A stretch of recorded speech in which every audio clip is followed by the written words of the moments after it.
The story begins with June White arriving in Milan, Italy, with her mother.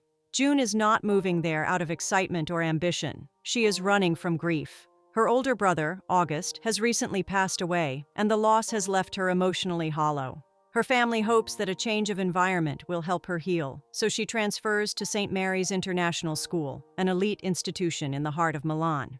From the moment she walks through the doors, June feels out of place. The school is filled with confident, well-dressed students who all seem to know exactly where they belong. June knows no one, carries visible sadness, and struggles to find her footing in this unfamiliar world.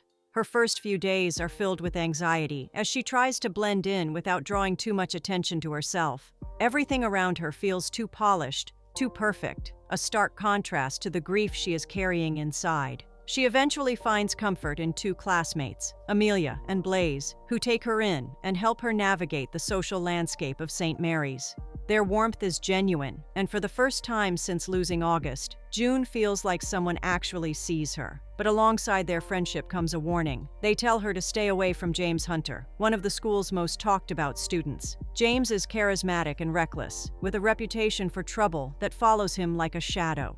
June takes the warning seriously and tells herself she will keep her distance.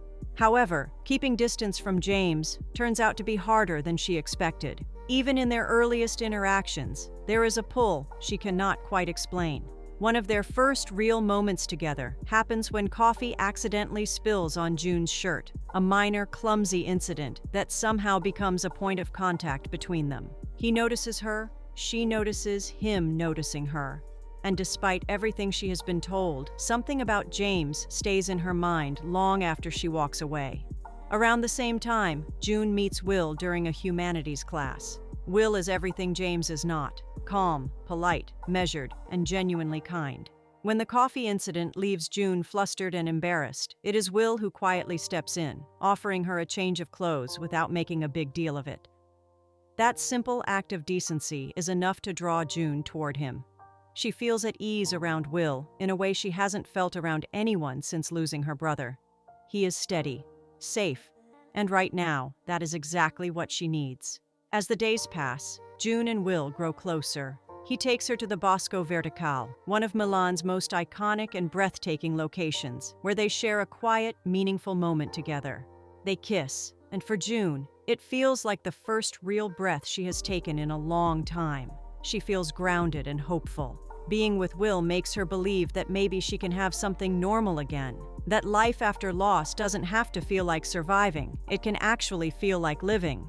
But James never fully disappears from the picture. He keeps appearing at the edges of her life, watching, pushing, and creating tension she doesn't know what to do with. One evening, June finds herself at a nightclub where the atmosphere quickly turns uncomfortable. While she is there, she witnesses something shocking. James is participating in an underground MMA fight. It is not a sanctioned event. It is raw, unregulated, and clearly dangerous. The crowd around him is loud and chaotic. When June finds herself in an unsafe situation at the club, James is the one who steps in and gets her out without hesitation. That moment forces her to see him differently. He may be reckless, but in that instant, he chose to protect her, and that matters to her more than she wants to admit. Shortly after, June takes on a babysitting job to keep herself busy outside of school. When she meets the little boy she is looking after, she discovers he is Jasper, James's younger brother. The coincidence pulls her even closer into James's orbit. Seeing him through the lens of his family, as someone responsible for a child he clearly loves, adds a new and unexpected layer to who he is. He is no longer just the dangerous boy everyone warned her about. He is someone with real ties, real responsibilities, and real vulnerability beneath the surface. Despite this growing connection, June remains committed to Will. Things between them continue to develop steadily, and on the surface, everything looks fine.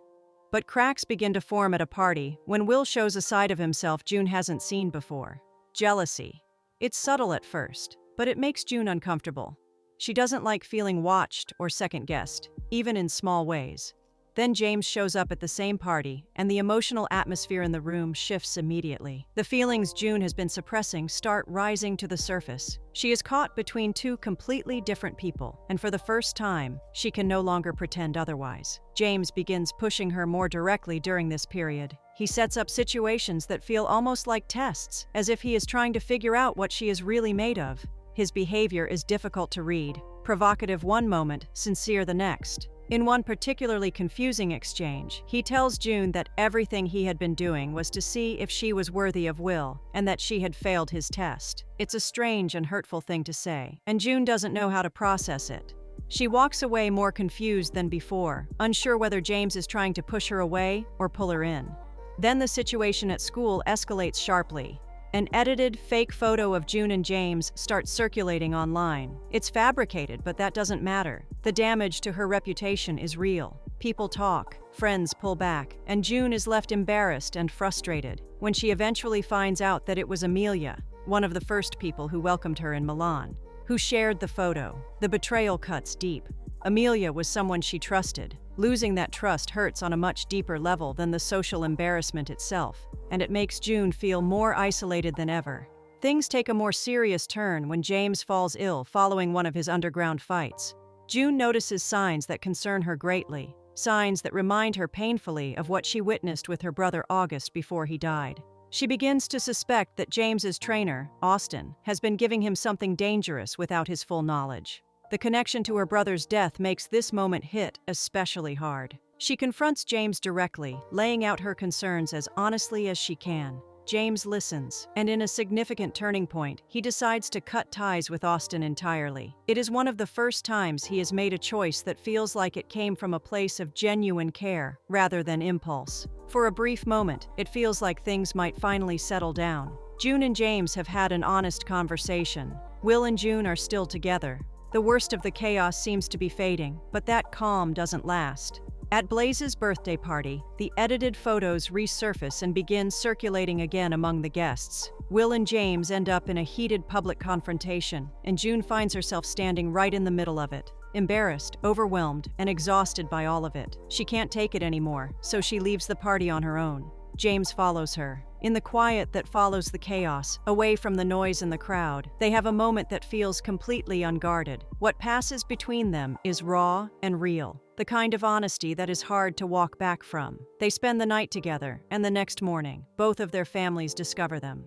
The fallout is immediate and painful. Angry confrontations happen at home, and June is forced to face the full weight of everything that has piled up all at once. The situation reaches its most dangerous point when Austin, clearly bitter about being cut off, decides to retaliate in the most destructive way he can. He arranges one final underground fight, but this time, his specific intention is to pit Will and James against each other. It is a deliberate, calculated move designed to use their rivalry as a weapon and let violence settle what manipulation could not.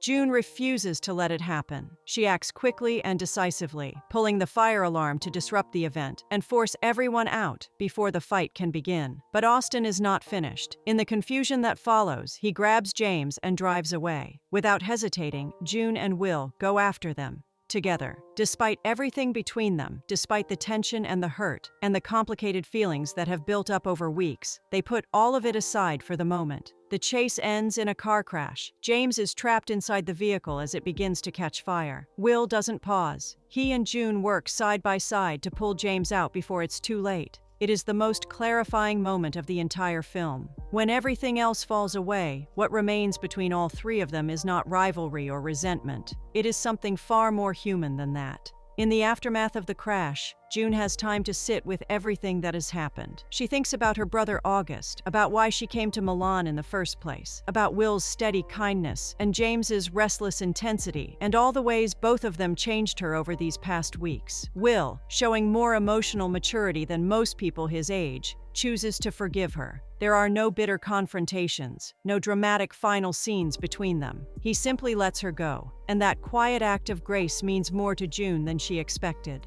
June's heart has already made its decision. It's James. Not because he is perfect, he is far from it, but because being around him has made her feel alive again in a way she thought she had lost along with her brother. The film doesn't end with a grand romantic gesture or a sweeping declaration. Instead, it ends in a quieter space, a moment where June and James finally stop testing each other and stop hiding. Something real is ready to begin between them. And after everything June has been through, that honest beginning feels like exactly what she needed.